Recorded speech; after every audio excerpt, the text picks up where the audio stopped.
Every predator near an ancient camp wanted the same thing: to stay far away from it or to attack it. Then somewhere in the last ice age, one predator started doing something stranger.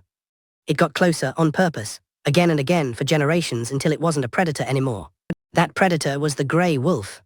And the fact that it ended up closer to humans than any other wild animal on Earth ever has isn't a folk tale. It's written into the bones dug out of the ground and into the DNA of every dog alive today. This isn't a story about a wolf pup being cute and getting adopted. It's a story about risk, food, fear, and thousands of years of two species slowly, cautiously deciding the other one might not be the enemy. Start with the baseline. For most of human history, wolves were not friends. They were direct competitors for the same prey, and a real danger to anyone caught alone. Ancient hunter-gatherers had every reason to kill wolves on sight, not befriend them. Both species hunted the same herds of reindeer, horses, and bison across Ice Age Europe and Asia. Every animal a wolf pack brought down was food a human band didn't get. That's not a relationship, that's competition with teeth. So how does a direct competitor turn into humanity's oldest companion? The leading explanation starts with something unglamorous: garbage. Human hunting camps left behind carcasses, bones, and scraps, a dense, reliable food source that took no hunting skill to access. For a wolf willing to tolerate being near humans, that was an enormous evolutionary shortcut. But approaching a camp full of armed humans was still dangerous. Only the boldest, calmest wolves would have tried it. And that single detail turns out to matter more than almost anything else in this story. Researchers call what happened next self-domestication. Nobody captured these wolves, nobody trained them. The wolves who could tolerate humans without panicking simply survived better. Ate better and had more surviving pups than the wolves who couldn't. This is sometimes called survival of the friendliest, a twist on natural selection where calmness around humans, not strength or speed, decided who got to eat and who didn't. Generation after generation, the calmest wolves kept winning that bet. And calmness turned out to come bundled with other changes nobody was selecting for on purpose. Modern research on fox breeding experiments found something remarkable. Selecting only for tameness, nothing else, produced floppy ears, curled tails, and patchy coats within a few generations. Calm wolves may have started changing the same way, long before anyone was choosing how they looked.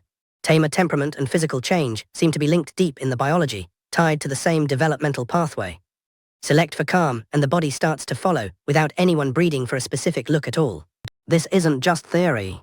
The physical evidence is buried in the ground. At a site called Predmosty in what's now the Czech Republic, archaeologists found canid skulls roughly 27,000 years old that don't quite match wild wolves. Shorter snouts, wider skulls, more crowded teeth, all physical markers that show up in domesticated animals but not in wild wolves. Something had already started changing these animals. Tens of thousands of years before farming, before villages. Before anything we'd call civilization. One of those Predmosty skulls had something else inside it. A piece of mammoth bone, deliberately placed in the animal's mouth after death. Someone buried this animal with care, not the way you treat livestock. The way you treat something closer to family. That wasn't an isolated case. At Bonn-Oberkassel in Germany, archaeologists found something even more direct. A dog, not a wolf, buried alongside two humans, roughly 14,200 years ago.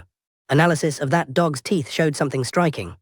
It had survived a severe illness, one that would have left it unable to help hunt for weeks. And it kept living anyway. Someone fed and cared for a sick, useless animal for the sake of keeping it alive. That's the detail that changes everything about how we should think about this. This wasn't a working animal being kept alive because it was useful. This was, by every practical measure, a pet, the oldest one we have solid evidence for. The bones tell part of the story. Ancient DNA tells the rest. Genetic studies comparing modern dogs, modern wolves. And ancient wolf remains point to a split between dogs and wolves somewhere between 20 and 40,000 years ago. That's earlier than farming. Earlier than permanent settlements, earlier than almost anything else humans are known for building. Dogs became dogs while humans were still full-time hunter-gatherers, moving camp by camp across an ice age landscape. Which means the first animal humans ever formed a lasting bond with wasn't a farm animal raised for meat or milk. It was a former predator, invited close enough to walk beside us, before we'd built a single permanent home. Once wolves started tolerating camps, and camps started tolerating wolves, something else kicked in. Mutual benefit, and this is where the relationship stopped being one-sided. A wolf or an early dog has something no human does. A nose built to detect predators and prey from far greater distances, and ears tuned to sounds humans can't hear at all. A camp with a calm wolf nearby had an early warning system no human band could build on its own. In return, humans offered something wolves couldn't easily get alone. Reliable food, warmth near a fire, and the protection of numbers. Two species, each solving a problem the other one had, without either one planning it that way. Hunting bands that had a dog nearby likely tracked prey faster, got warned of danger sooner, and lost fewer kills to other predators overnight. Every advantage compounded, a band with dogs had a real edge over a band without them. There's a darker side to this too, and it deserves honesty instead of a clean, happy story. Early dogs weren't just companions, they were also, quite literally, an alarm against other wolves. A dog barking at approaching wild wolves gave a camp precious extra seconds, sometimes the difference between a safe night and a genuinely dangerous one. The very predator humans learned to trust became their defense against every predator that hadn't changed at all. That's the strange center of this whole story. Ancient humans didn't just make peace with a predator. They recruited one and used it to help hold every other predator at bay. It's worth being clear about something most retellings skip. This didn't happen to wolves in general. It happened to a narrow, unusual slice of wolves, willing to tolerate something every other wolf avoided. Most wild wolf populations never went through this process at all, and their descendants today are exactly as wary of humans as their ancestors were 27,000 years ago.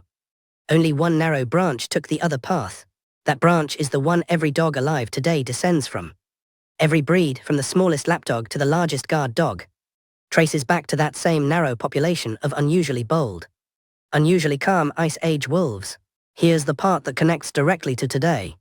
That original bargain, food and safety in exchange for warning and protection, is still the emotional shape of how humans and dogs relate, even now. A dog barking at the door today is running the exact same program as a dog barking at a wolf pack 27,000 years ago. The threat changed, the instinct and the bargain behind it never did. Even affection follows old rules.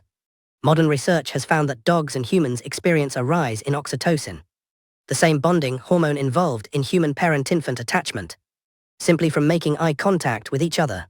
That's not a coincidence, and it's not something either species designed on purpose. It's the leftover machinery of a bond that started as pure survival calculation, tens of thousands of years before anyone called it love. None of this means every wolf could have become a dog, or that the process was fast, or gentle, or guaranteed. It took thousands of years, countless failed attempts, and animals on both sides that never made it through the transition at all. But here's the detail that puts the whole story in perspective.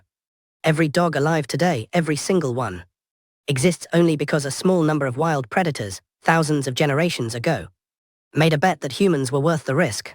And it wasn't a small bet. Approaching an armed, unfamiliar species that had every reason to kill you on sight is not a safe evolutionary strategy. Most individual wolves who tried it, especially early on, almost certainly didn't survive to pass on the trait. The ones who did survive, and whose calm, bold temperament got passed down again and again, changed the entire future of two species at once. Neither humans nor wolves knew that's what was happening. It just kept working, generation after generation, until it became permanent. So the next time a dog leans its head against you for no obvious reason, or barks at something you can't see or hear yet, that's not a modern quirk of a modern pet. That's 27,000 years of an Ice Age predator deciding, one cautious step at a time, that this particular group of dangerous, unpredictable apes might be worth trusting after all. And somehow, against every evolutionary instinct telling it not to, it turned out to be right.